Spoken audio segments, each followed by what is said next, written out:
This is an amazing opportunity because I have been involved with Unreached people groups for the best part of my life.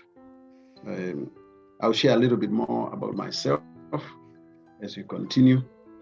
My topic is Gospel to the Unreached, and I'll be sharing more on the unreached but least reached now, but I'll get you back to where this topic and engagement started. The unreached can be defined as people with a minimal number of indigenous converts. There's no local church amongst them. I want to define that. People with a minimal number of indigenous converts, these are believers from their communities. Very minimal, and they have no local church amongst them. I'm not talking about, for example, if a Presbyterian church moved to a place like Samburu out there. That's not an indigenous church in this definition. The indigenous church is where the church is dominated by local members of that community who have come to know the Lord. And we can also say that community, some of those who have become believers may be leaders, and then they may start a church that is suitable to their community. That one, I define it as indigenous church. It may also be an engaged or least engaged. I'll give you a bit of history down as we go in this topic. Next. Let's get the next slide. The history of sorry, I think there's a typo there, of outreach to the Horn of Africa is associated with someone called Johann Ludwig Kraft. Some of us remember history and remember this gentleman. Years go back in the 18s when this gentleman, a young man who had finished college in Germany, had a desire and interest to go overseas and start mission work. This young man, not married, like most of those who may be listening to me, he did have a family of his own, but this young man had a burden to see people reached across the world. So he had moved into Ethiopia, and in Ethiopia, he came across the Oromo people of Ethiopia, and he started ministry there. He translated the Bible into their language. Not long, he developed a desire to go home and to get married. But on a return to Ethiopia, the Orthodox Church hindered him. So he could not enter back and complete the work he had started. He then traveled by sea around Somalia and docked in Lamu, where he had people speaking the language he was following. I will explain a little bit more. It is there that he set up a church among the Orma. This was in 1844 when he got into Lamu and with his young wife. And he had a big heart to see the unreached people of that time. Almost the entire country was not reached because he was among the first missionaries who made their way into this country. He used development, but mostly translation of the Bible into the local languages. The language he had found in Ethiopia happens to be the Oromo dialect, which is spoken widely in the Horn of Africa. In fact, I think it's the most widely spoken because all the Oromo people of Ethiopia speak that language. Gabra speak that language. Oroma themselves speak that language in Kenya. Wata speak that language. Gabra speak that language. Boran speak that language. So it's a very widely spoken language. And that is the language he was targeting. And he knew if he does translate the Bible into their language, they will hear the gospel. And then they can easily spread it amongst their neighbors. It is said that he even started a church in a place called Korbantu in Oromaland. And he brought a big bell from Germany and set it up in the church. Unfortunately, his wife and a child died of malaria. Many other missionaries began to come into the region. And that is how opening up of the gospel came, because he moved to Mombasa and started a mission base there. And it was there he met, there was a Kamba chief who invited him to the interior of Kenya to begin to reach the people of Kenya. And after other missionaries from Europe mainly, who began to see interest to come, started to flow into the coast of Kenya. Next. Later, many missionaries made inroads to Kenya, but hinterland became soft target, and the rural unreached remained thus until recent years. I want to spend a little bit more time here. Every missionary group that came and started a certain denomination. The African Land Mission came and started the AIC Church. The AIC Church spread quickly, and they moved as near to the, for example, to the Oromo people of Kenya, when Dr. Kraft had put up a church. And about 200 kilometers, the AIC, as we know it today, put up a church. But since the 80s, 1870s, the gospel never spread further from the Cumberland AIC to the Oromo one, the next door neighbors. This was the trend because Presbyterian moved in. They set up churches even in Nanyuki, but not far from there. We had the Turkana, we had the Samburu, and we had the other tribes just near the Presbyterian. But for some reason, the church never went to those tribes. Others came in, went to different communities that seemed open. But for some reason, when the white man left the ministry to us Africans, for a very long time, the Africans did not spread the gospel to the unreached people.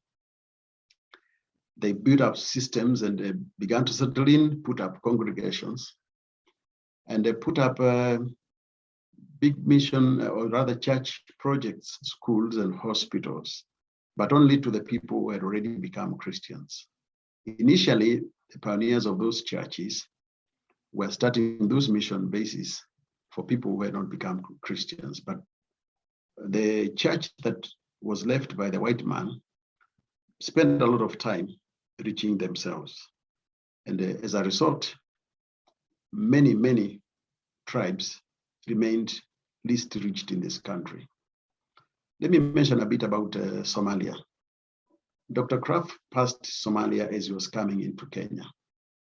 But today, Somalia is one of the least reached countries in the region, not just tribe, but countries in this region.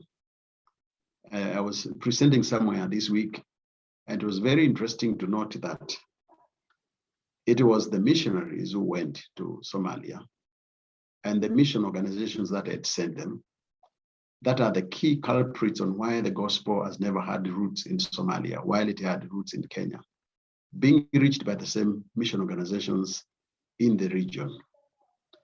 The reason we can trace it, it may provide answer as to why we still have unreached people in Kenya. And it may also provide some directions on what we can do to reach the unreached and establish churches amongst those people.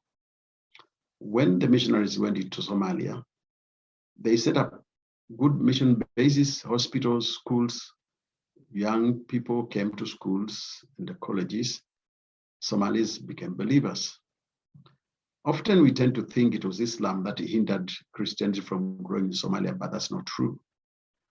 The problem was the missionaries and the mission organizations, because they never spent time to empower and develop the local Somali believers in a way that they could run their own churches, just like the way the white missionaries did to many tribes of Kenya, like the Kikuyu, the Kamba, where the gospel landed in those early years.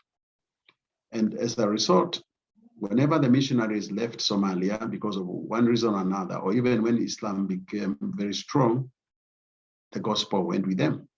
The small congregations that were left, not capacity built, were scattered and some of them got killed.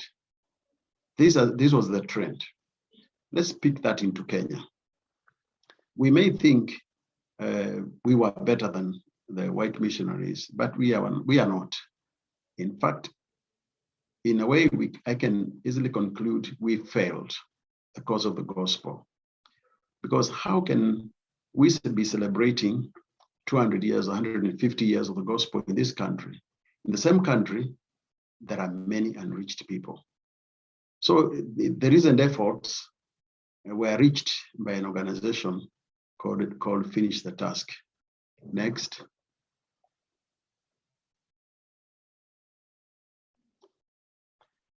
The entry of Finish the Task, FTT.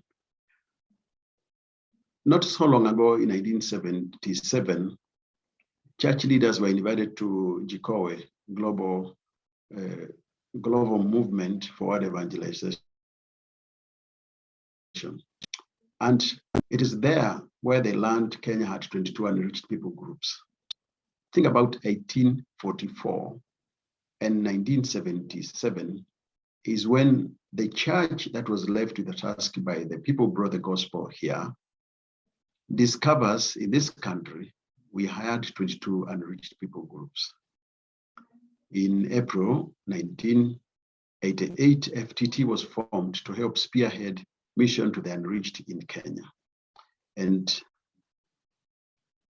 in 2003, a thorough research was done, which has helped to engage with the unreached today.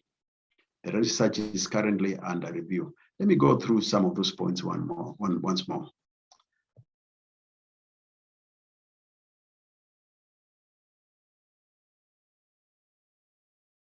The church in this country, I'm sorry, it's not 1977, I'm sorry, it's 1997. I'm sorry, let's correct that. It's 1997.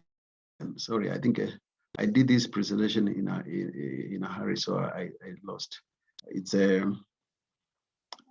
can edit it, but let me mention this is 1997, not so long ago, 1997.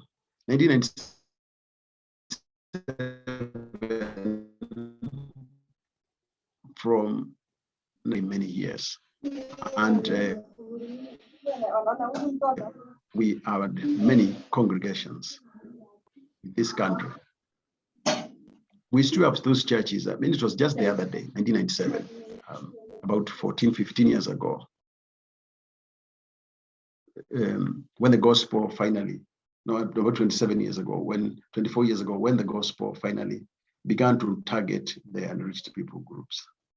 These unreached people groups are spread across northern Kenya. So the likes of Gabra, Rendile, James, the tribes of Samburu, Arile, Rendile.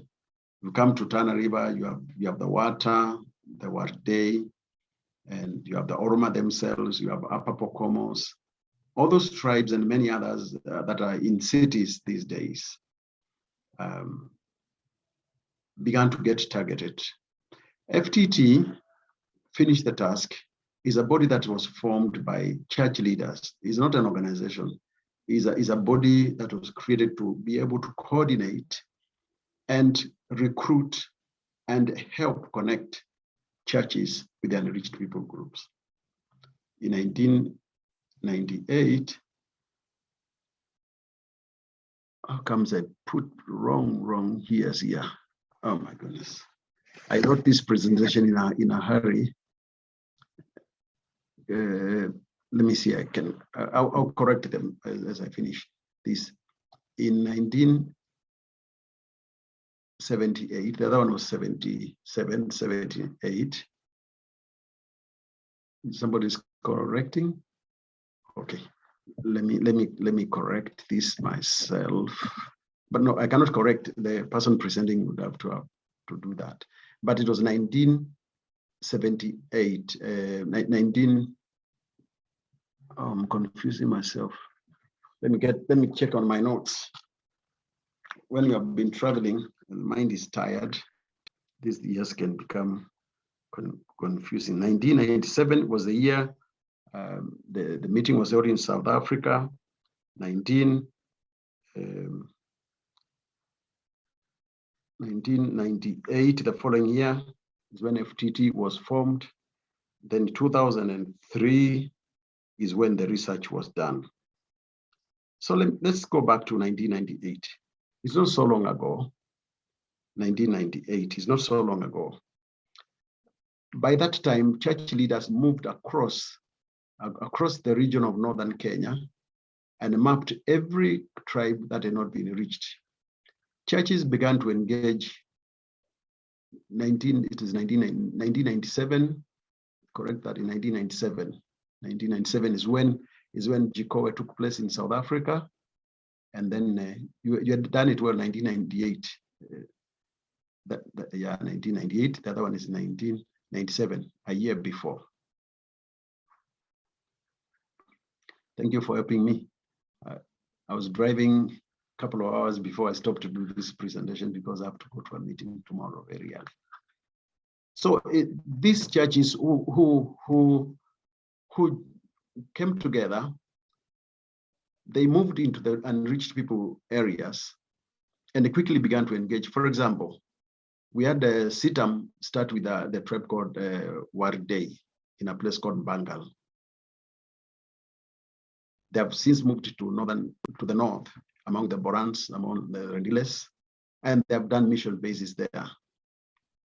Others like Crisco moved to the Samburus. Others like Deliverance Church moved to the Munyoyaya. Others like Agape Church moved to the Somalis. So the tribes began to get engaged. So that because the leaders of the church were saying, never again will there be mentioned people who have not been reached in this country. But the fire has been moving slowly. But news came in well when finally data was developed in 2003, where material was developed. The material is currently available, which now began to bring out clearly who are these tribes, how many are they, where are they located, what is their faith, and what is it that makes them to be difficult to be reached. That became a great success. As I share this, some of these tribes are not unreached, but they are least reached. The reason they are least reached is because missionaries are already on the ground. There are quite a couple of believers, some of them like Somalis, other church and other pastor, a local Somali pastor, who unfortunately was shot dead on the streets of Garissa in 2013.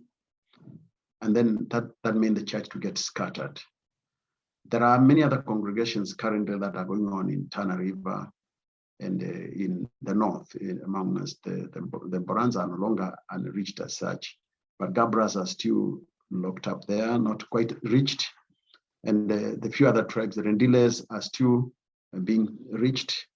Samburus are said to be quite much reached. So the tribes are still there. So a research is going on to review the 2003 research to establish what levels of unreached people or least reached people's conditions are. The current focus will be how can those who have been reached be discipled to become multiplying disciples amongst their own people. Next.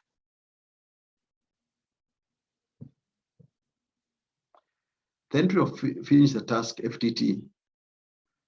In order to prepare workers for the ministry, FTT started an Africa Center for Missions to train workers to help the church engage with the unreached. SCM Africa Center for Missions is a college and FTT that trains people, young people from different churches.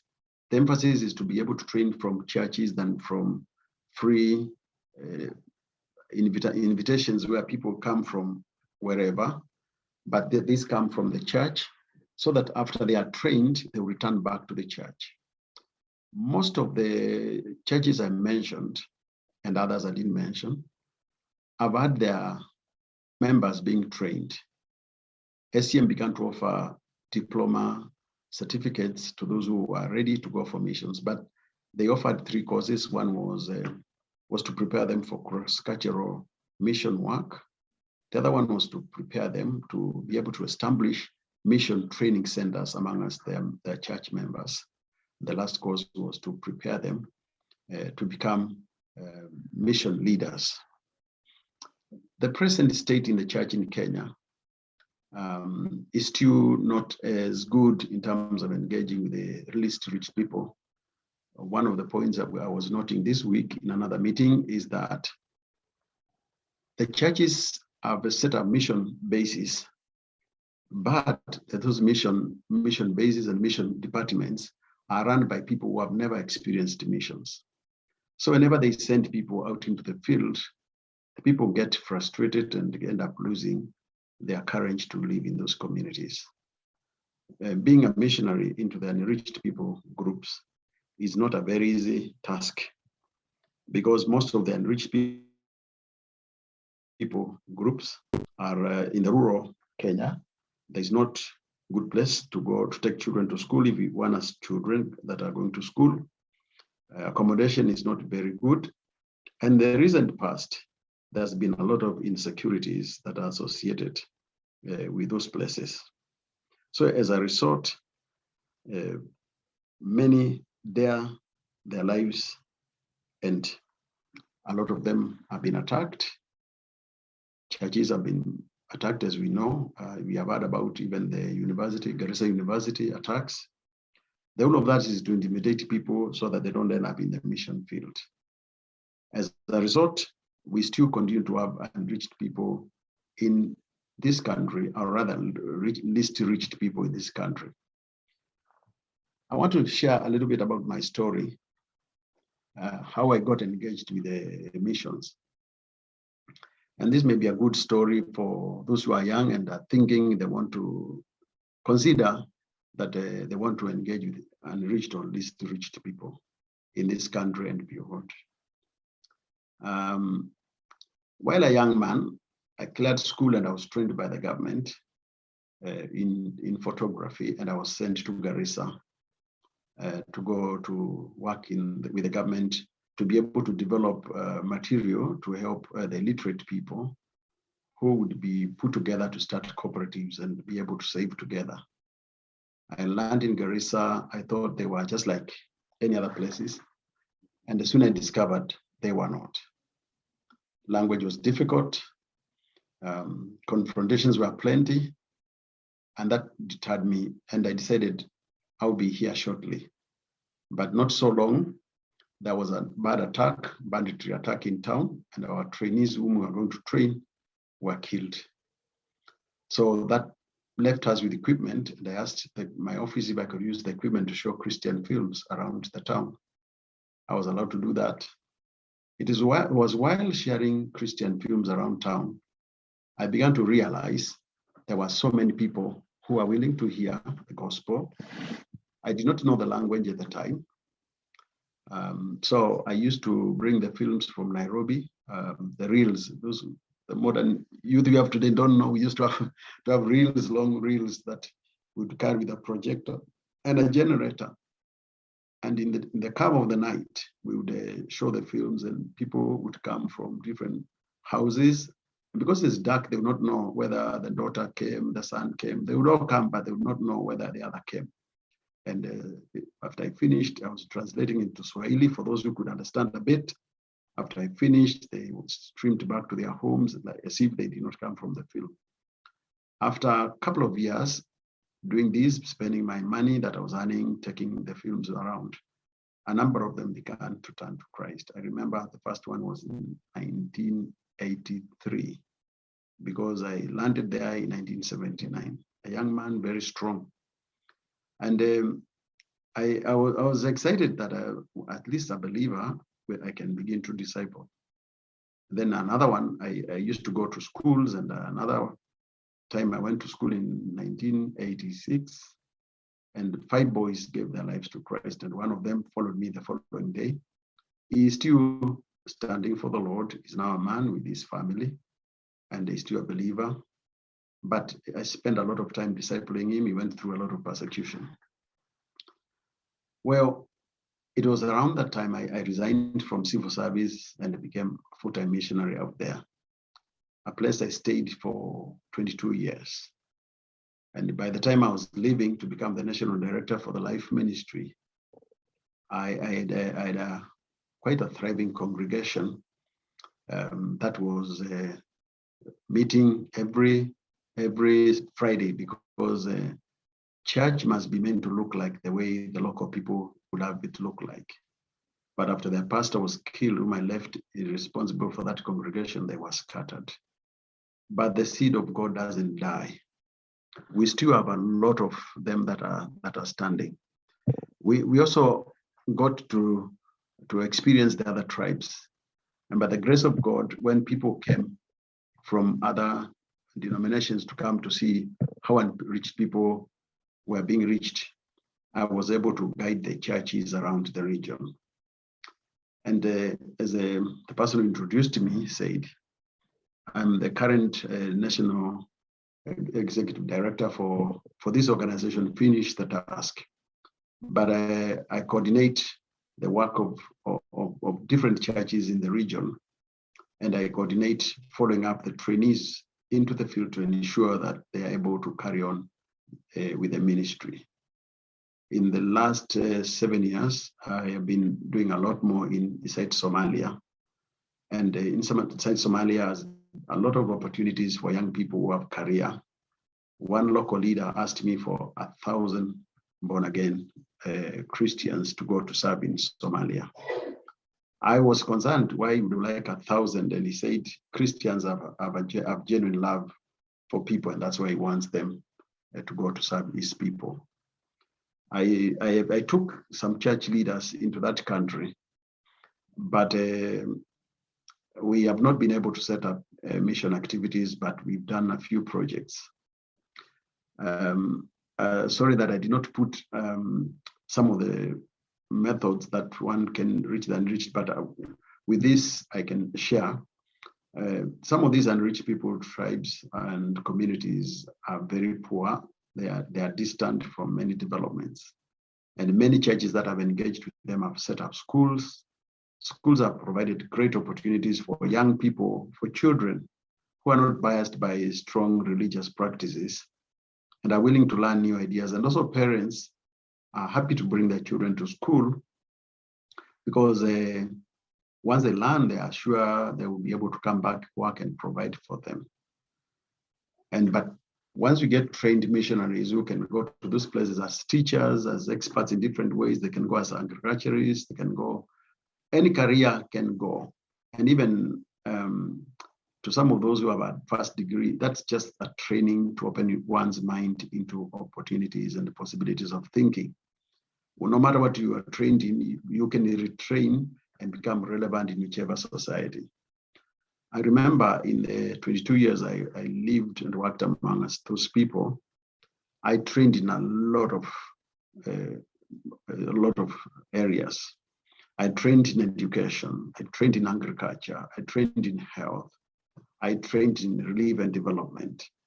These are not things that I went there knowing. When you have a heart that is open and you are exploring opportunities to reach the unreached people, you can retrain and attain capacity that will be relevant and needed in that society.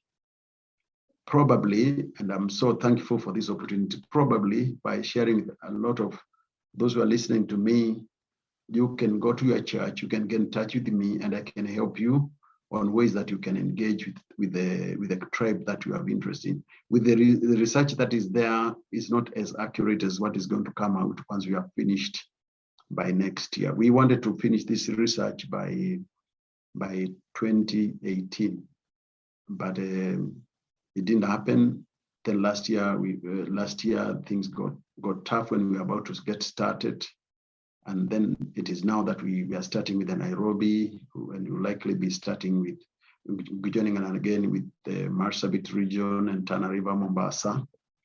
There's a lot of information now than when I started. When I started, there was no information.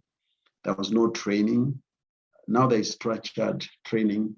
Even some churches have structured training. They can train and enable people to go. There are also towns have grown that one can easily move to a new town with a young family, and they can engage with those tribes. And then the most interesting thing is that a lot of the Unreached people tribes have moved into cities where we are. In Nairobi, you can almost find every tribe. So if we're right in Nairobi, you can easily plug in and you can engage in touch with me. I can help you to know who is working where, so that you can plug in and be able to join and still reach the least reached in the cities. In the cities we have many of all these tribes in Kajiado, in Nairobi, in Nanyuki, in Namanga, not far from Nairobi, in Eldoret, even in Kisumu, in this other place, yes, Tanzania border, Migori. We have many of those. So we can help connect you if you're interested later, so that it is possible that you can be a part of the group that is going to finish the task and reach the unreached people in this country. It's very unfortunate that with the gospel has been in the rest of Kenya except these tribes, and suddenly we are celebrating many years of great church and fellowships, while there are still communities in our country not far from us who are still least reached. And we are there. Thank God, with meetings like this, Focus has arranged, it is possible to be able to get plugged with some of these tribes and be able to serve God. I want to stop there, and I want to ask, so that I can guide my discussion into ways that would be of greater benefit in a personal way. If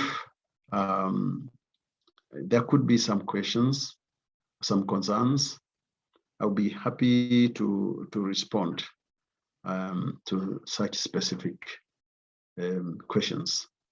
But there are also there are also opportunities in universities. You can get the right training, and you can engage with a lot of students from those unreached communities, and you can disciple them. I witnessed a lot of them come to the Lord. When university would get on recess, those young people would end up in the villages, and I would go and hire them as my assistants in different programs. And in the process, that interaction brings them into spiritual discussion. And some of them are very senior people, even in the government, who are believers.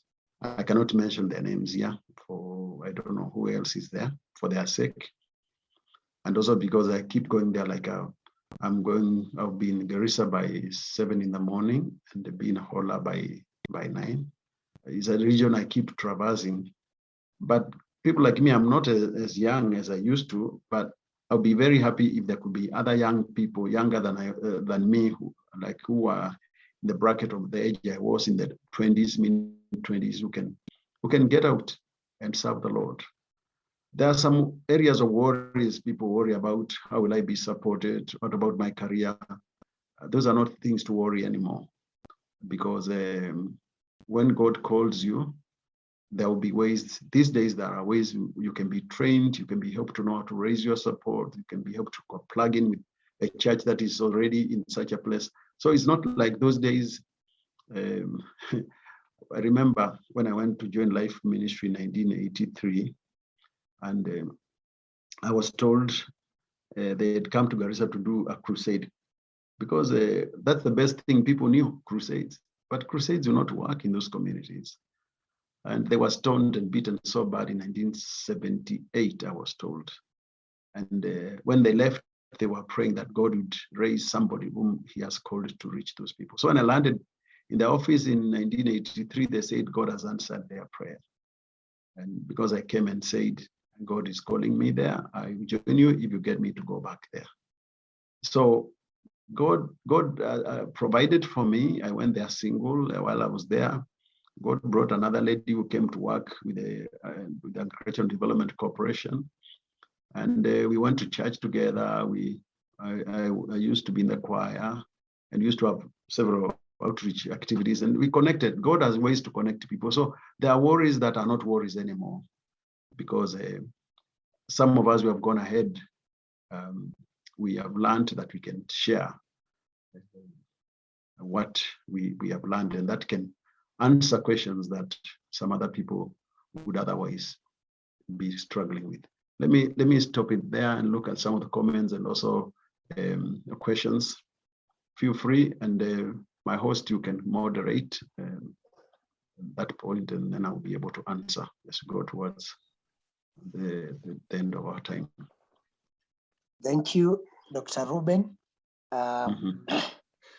for your presentation and also your experience. And I would like to also extend the invitation to ask a question to all our delegates. But also we have a few questions that have come through the text. One of them from Damaris Nashibai is, what are some of the training in the campus about reaching the least reached and unreached? I don't know if I can read all the questions, then you answer, or one by one. Read several. Okay, then the second question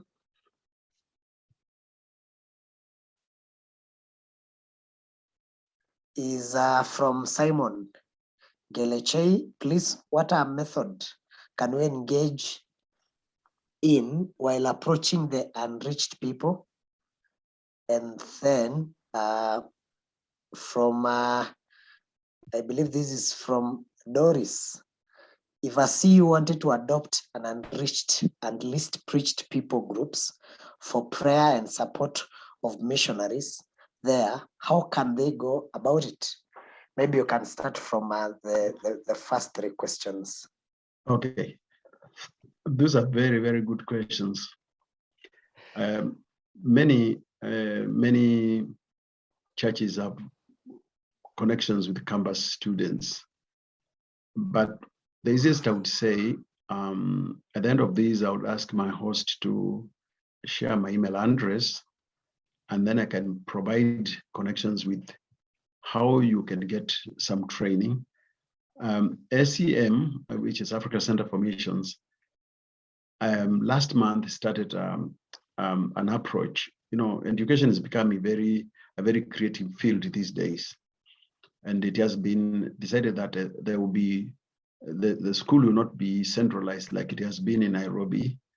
We can have a section that will just train university students on how to reach the unreached. So I will be handing over some of those questions to the principal of the school, whom I had asked to, if he could have time, but he's busy because tomorrow they're busy redrawing the curriculum to be able to be broken down and suit different situations. So this question is coming on time. Get my email address at the end, and I will be able to connect. And also, I can provide that information to Focus so that it can be passed to those students who want to be trained specifically for reaching the unreached. This is the reason.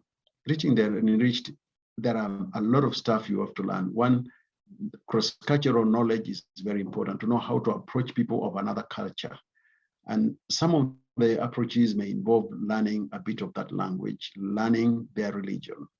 Like for me, I got a degree in Islamic studies because I realized if I was going to be in this place, I would rather indulge myself into the whole thing. So I dived into it. I went to an Islamic school. I think it was myself and another gentleman. We were the only non-Muslims who went to that school. And I'm so grateful.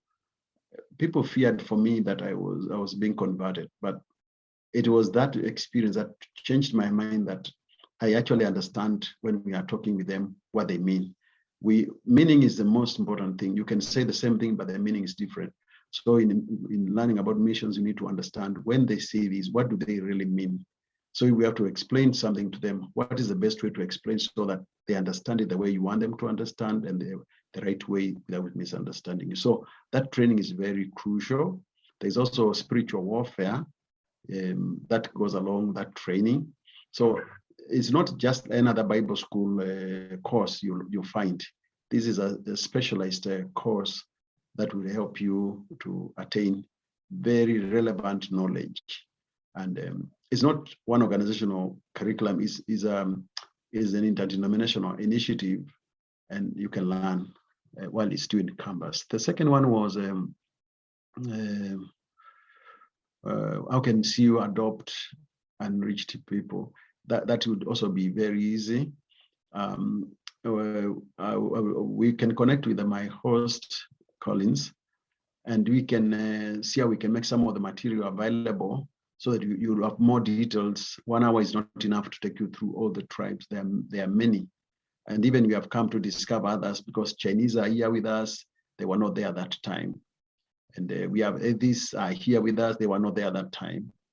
And we have these are social, social, I don't want to call them,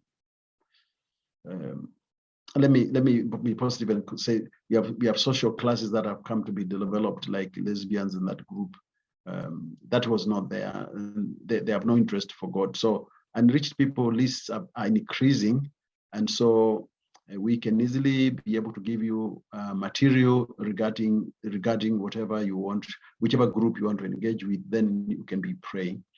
And again, you can get my email address at the end, and we will also make that information available to Focus to pass it on to you. What was the last one? I think there were 3, weren't they? Why are Pokots not among the unreached?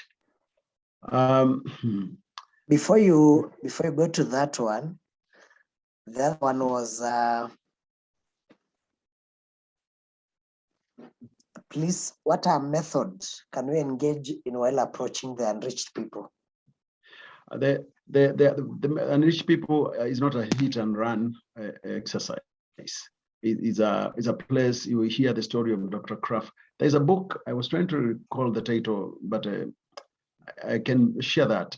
It's a very interesting book that has more details than you would find in formal history. Dr. Kraft came into the community, became like them, lived with them, learned their language, learned how to eat their food, make their food. Basically, you become a part of that. And this is not new. We are told in Philippians 2 that let this mind be new, chapter 2, verse 5. Let this mind be new, which was in Christ Jesus. Oh, in the very nature was God, but did not think it was something to cleave on. He came and took human form. And that is what a missionary who engages with the unreached people. You pour yourself to that community and you understand them, then you are able to communicate at their level. Basically, you learn how to fit within the community. So it's not a hit and run. That's why when you are thinking about unreached people or least reached people, think about coming and living with them. Think about carrying up a career. You can even come to do business. I know a lady in a very small village of about maybe 500 people. She's doing ministry there, but she's running a shop and an M-Pesa shop. People come there for that service, and she is able to share the gospel in the midst of nowhere. There's except the road. There's nothing. The good thing is that there's mobile network. So it's not a hit and run. You come and you take up some engagement and come and live with the people, and then you can develop relationships, and then you can begin to share the gospel with them once you develop relationships with them.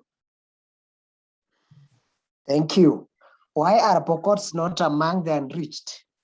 And Collins continues to say, people have little knowledge about God. In fact, some have no idea about God. So why are Pokots not among the unreached? Pokots and Maasais. Well, in the 80s, Maasais were also unreached. Yeah.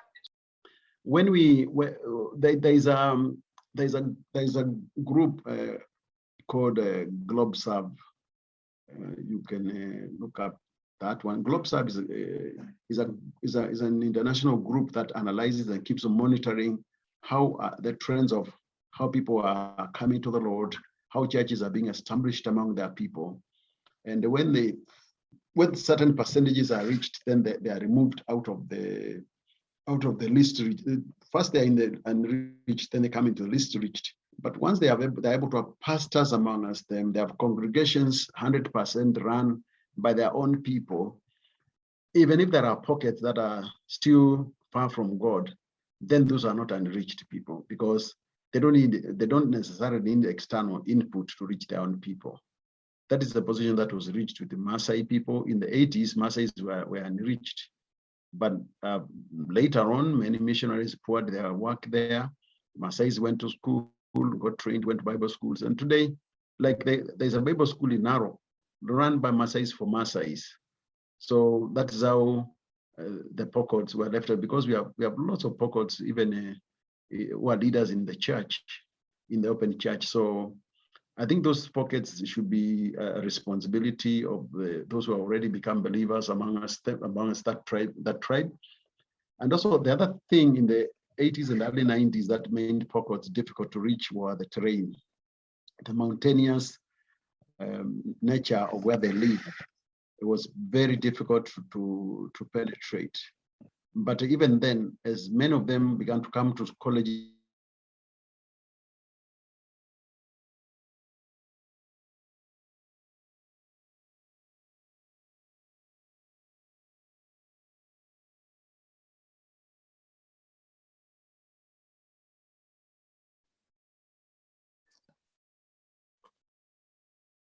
Hello, Daktari. like universities and teachers' colleges, they have reached any other question. My email has been shared, so you can take it, and then you can ask a more personal question, and I can give you a more personal answer. Daktari, pardon? What are the steps if one person is interested in reaching the least reached people and disciple them after campus, if they are willing to teach in those areas?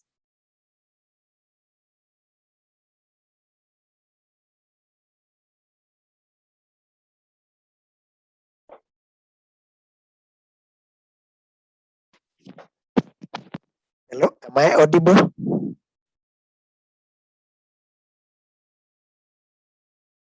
Yes, we heard you, Collins.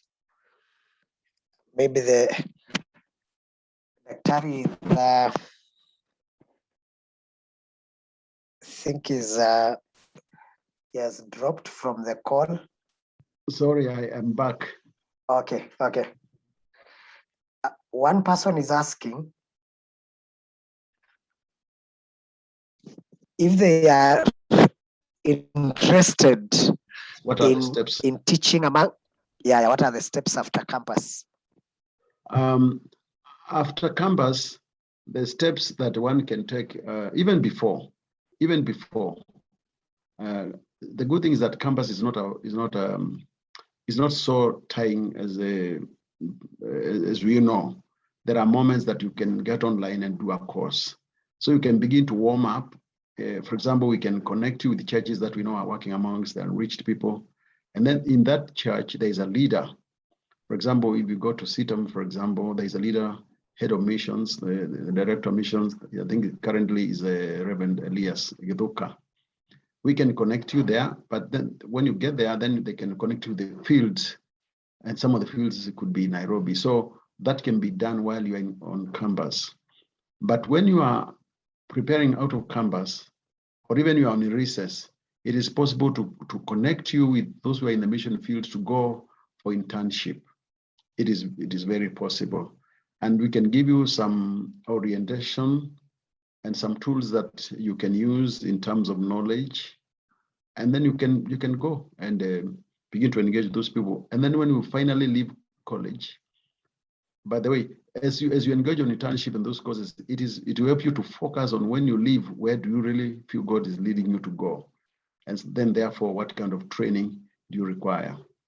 So the steps are: begin to engage with the church while on campus, begin to get to the fields of interest while on campus, so that by the time you leave in campus, you are focused.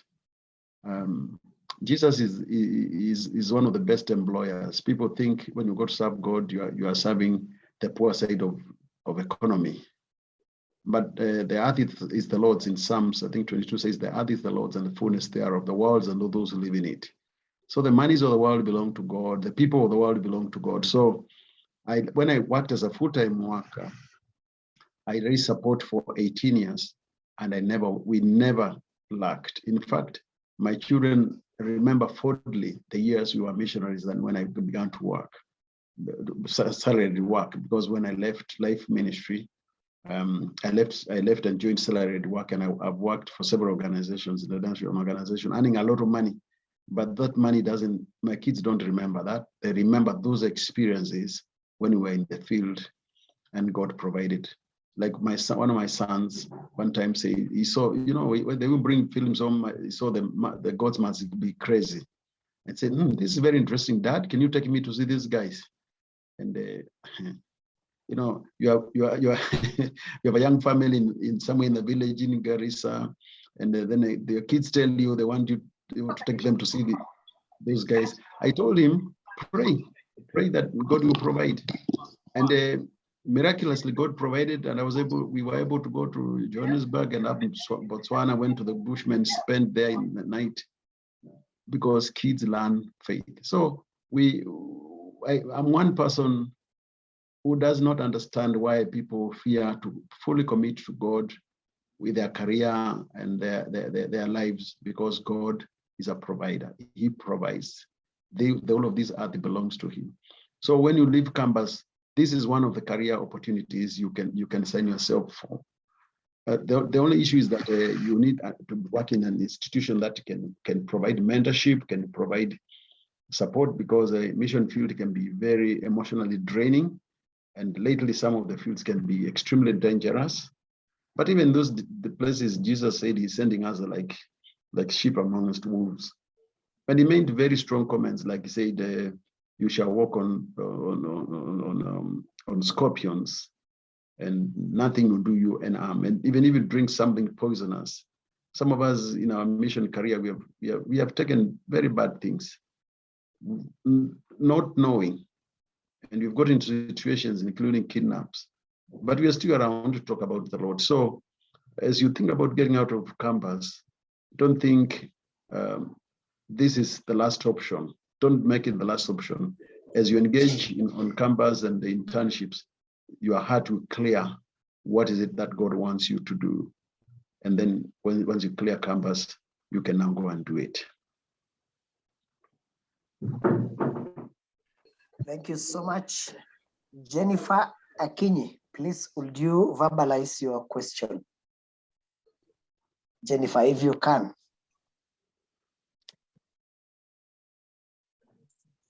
I was asking, for example, okay, it has been, okay, there's this group that came in Laikipia University. I hope I'm clear. Yes. So, okay, it was during a discipleship weekend, and they talked about, basically it was about discipling also to other nations, and I was greatly moved. And one of the things, it has been my desire, like the other countries like Afghanistan, we got, the pain, Pakistan, Afghanistan, Indonesia, there's those countries that they don't, okay, for me, I think they're also unreached. And it's even as much as we see the people who are around us, what about those countries? Do we also, have a part to play? Yeah, that was the question. Thank you for that question. Yes, we have a part to play. CITAM has missionaries in South America. They have some missionaries in some Asian countries, CITAM. And even I saw them advertising. I don't know whether there's anybody in this forum. They had advertised for people who feel like God is calling them to go for missions, cross-cultural missions, even far. So there are that. But now, in a wider sense, the only challenge would be, how do you land there, and how do you get absorbed into a mission field? Yeah. You can get in touch with me, because through the forum, there's something called, in Africa, if you want to get involved in Africa, we have a group called MANI, Movement of African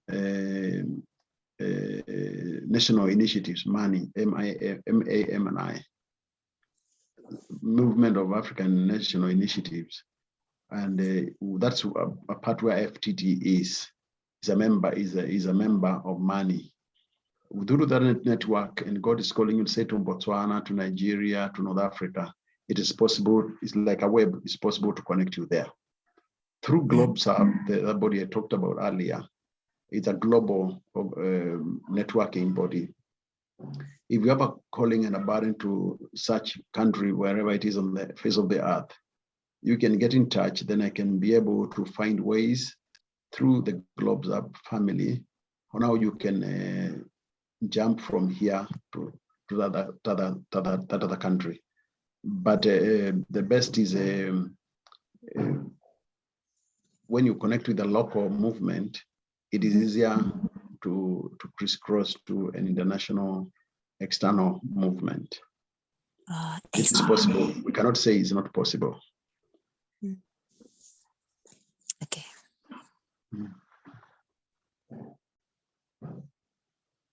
Thank you, Jennifer.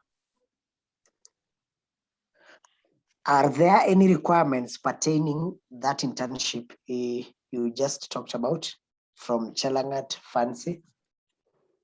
Yes, they are not that the requirements that are there is that you need to be known. Who are you? Where are you coming from?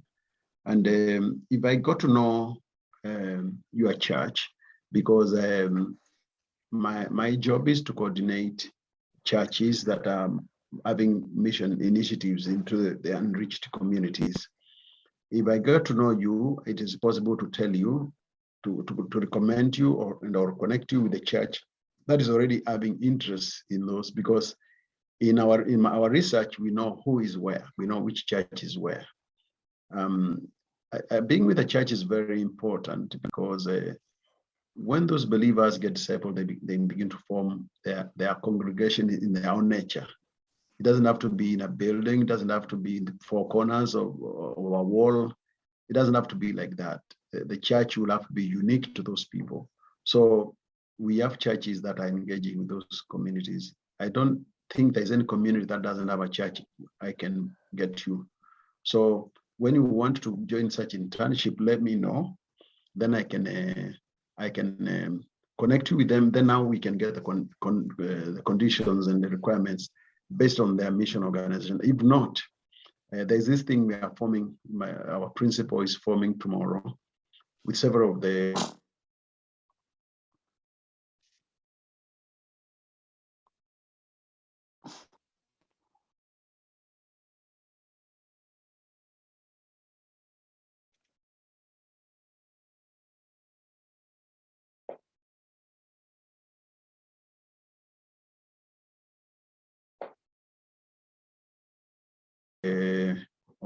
alumni of the institution where they were trained to go for missions.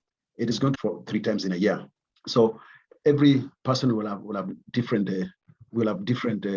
needs, and so the best thing is to share your case, and we can find who is it that can provide the opportunity you are looking for. Thank you so much, Daktari. From Simon Chacha, in the current situation where the gospel has been so diluted, what are some of the initiatives put in place to ensure that the missionaries being sent are to these unreached people groups are taking the true gospel? Very, very good concern. I cannot share here the topics that are covered, but when you come to such a training like we would offer, it has some topics that are theological, just to understand your own faith and the basis of your faith, the cardinal beliefs and practices of Christian faith, before you can learn about the other. Then you learn from what you know and what you are, how to take it to other people. So that is taken care of in training. That's why it is very important to get some training. Some of us who went there, we were just radicals for Christ. We made a lot of blunders. I almost got killed. I was beaten so badly. I thought I was right. Yes, I was right, but in that context, I wasn't. Until I withdrew, went to learn the language, learned the culture, learned the faith, And that's the time they also accepted me. I go there, those who are my attackers those days, now I'm older, we are friends. I go, they greet me, they call me their brother. But it is because I understood their culture, understood their language, understood their faith. That is where training comes in. And then you are taught how to interpret your faith to their way so that they can understand.